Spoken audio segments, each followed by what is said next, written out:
إن الحمد لله جميعا والصلاة والسلام على من لا نبي بعده أما بعد فيا أيها الحاضرون رحمنا ورحمكم الله فقد قال الله تبارك وتعالى في كلامه المجيد والفرقانه الحميد أعوذ بالله من الشيطان الرجيم بسم الله الرحمن الرحيم وإن تعدوا نعمة الله لا تحصوها وقال الله تبارك وتعالى في شان حبيبه إن الله وملائكته يصلون على النبي يا أيها الذين آمنوا صلوا عليه وسلموا تسليما صلى الله على سيدنا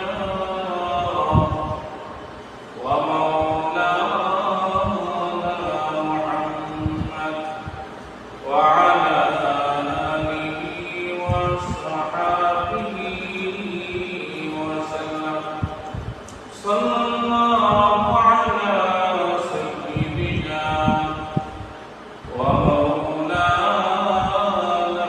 محمد وعلى آله وصحبه وسلم মহান আল্লাহ পাক রব্বুল আলামিনের দরবারে অসংখ্য অবন্ত শুকরিয়া জ্ঞাপন করি যে মহান রব্বুল আলামিন অত্যন্ত দয়া করে মায়া করে ভালোবেসে দ্বীনের নিসবতে ইমানের মহব্বতে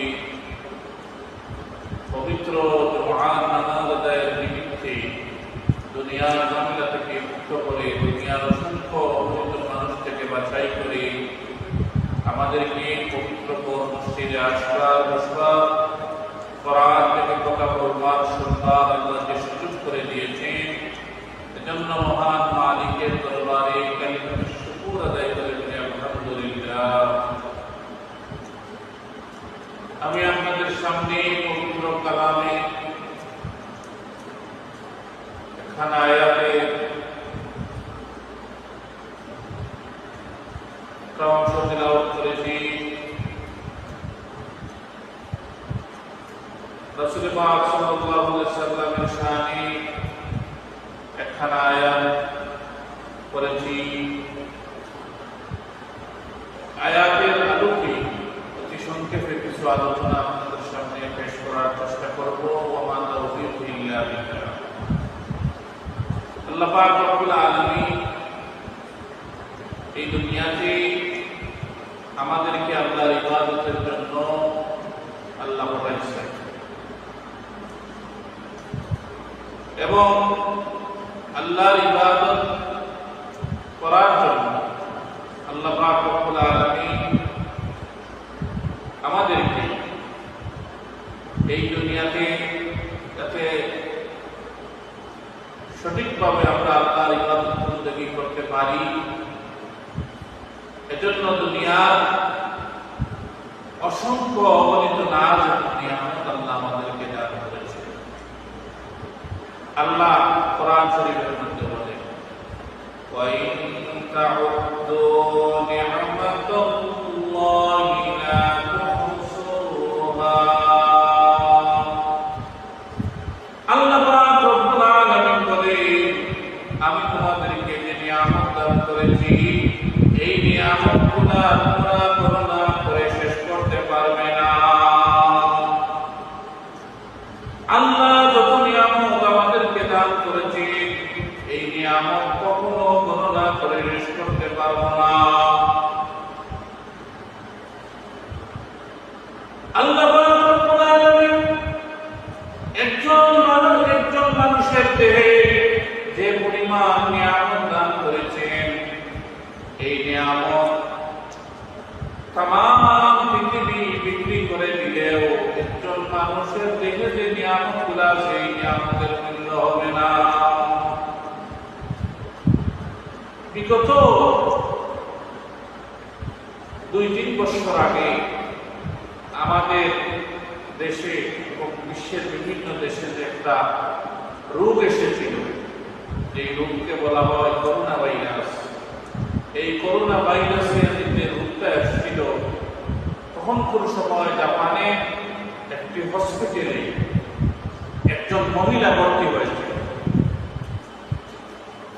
এই হসপিটালে মহিলা ভর্তি হওয়ার পরে তারা করোনার ট্রিটমেন্ট, তারা 10-15 দিন করোনার ট্রিটমেন্ট দিয়েছে। মহিলাটা কিছু সুস্থ হয়েছে। মহিলার হাতে ওই ক্লিনিকে, ওই হসপিটালের করোনার ট্রিটমেন্টের যে বিল আসছে ওই বিলটা মহিলার হাতে ধরাইয়া দিচ্ছে।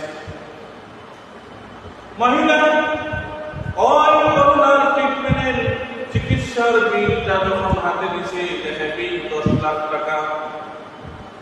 মহিলা বিল 10 লাখ টাকা দেখে মহিলার চোখে পানি চলে আসছে। মহিলা কাঁদতে আরম্ভ করছে। হসপিটালের কর্তৃপক্ষ তারা বলল, আপনি মনে হয় করি আপনার যদি বিল দিতে অসুবিধা হয়, টাকা যদি না থাকে কান্নার দরকার নাই। আমাদের হসপিটালে গরিব অসহায় মানুষের জন্য ফ্রি চিকিৎসার ব্যবস্থা আছে, আমরা ওই খাতে আপনার টাকাটা নিয়ে নিব, আপনার বিল দিতে হবে না, আপনি কান্নার প্রয়োজন নাই, চিন্তা করার প্রয়োজন নাই। ওই মহিলা বলে, আমি ট্রিটমেন্টের চিকিৎসা বিলের জন্য আমি কান্না করতেছি না, আমি কান্না করতেছি এই জন্য 10-15 দিন করোনার এই শ্বাস অর্থাৎ অক্সিজেন নেওয়ার কারণে যদি আমার বিল 10 লাখ টাকা আসে, এই 10-15 দিনের অক্সিজেনের বিল যদি 10-15 লাখ টাকা হয়, আমি তো আমার দিন থেকে 50 বছর ধরে আল্লাহ পাক রব্বুল আলামিনের দেওয়া অক্সিজেন আমি নিতেছি, ব্যবহার করতে আছি। এই 10-50 বছরের অক্সিজেনের মূল্য কত হবে এই চিন্তা করে আমি কান্না করতে আছি।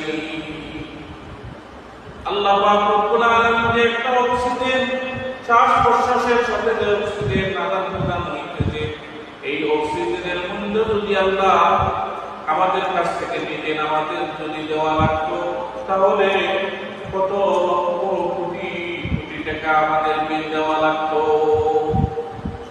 এইরকম হাজারো না হাজারো নিয়ামত আল্লাহ পাক রব্বুল আলামিন আমাদের দেহের মধ্যে